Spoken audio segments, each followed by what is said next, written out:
મને ખબર નથી કે હાર શું છે કે જીત શું છે, પણ એટલું ચોક્કસ ખબર છે કે જે વ્યક્તિમાં હિંમત અને સતત પ્રયત્ન કરવાની તાકાત હોય છે ને, એ ઝીરોમાંથી પણ પોતાની નવી ઓળખ બનાવી શકે છે. મેં પણ મારી સફર ઝીરોથી જ શરૂ કરી હતી. નવી ડિજિટલ સ્કિલ શીખીને પ્રોપર લર્નિંગ પર ફોકસ કર્યું, સતત શીખતી રહી, સતત ઇમ્પ્લિમેન્ટ કર્યું અને કન્સિસ્ટન્સી ક્યારેય છોડી નથી.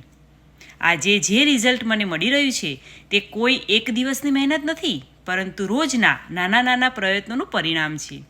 એક સમય એવો હતો જ્યારે મને બહુ ઓછા લોકો ઓળખતા હતા. આજે ઘણા લોકો મને ઓળખે છે, જાણે છે અને મને સમજે પણ છે. આ સફરમાં જેમણે મને સપોર્ટ કર્યો તેમને દિલથી મારા આભાર. જો હું ઝીરોથી અહીં સુધી પહોંચી શકું છું તો તમે પણ ચોક્કસ પહોંચી શકો છો. બસ જરૂર છે એક નિર્ણય લેવાની, શરૂઆત કરવાની, નવી ડિજિટલ સ્કિલ શીખવાની.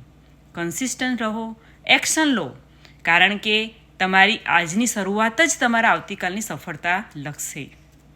તમને વધારે માહિતી જોઈતી હોય તો તમે મારી વેબસાઇટ www.patelfalguni.ca જઈને સાઇન ઇન કરી શકો છો.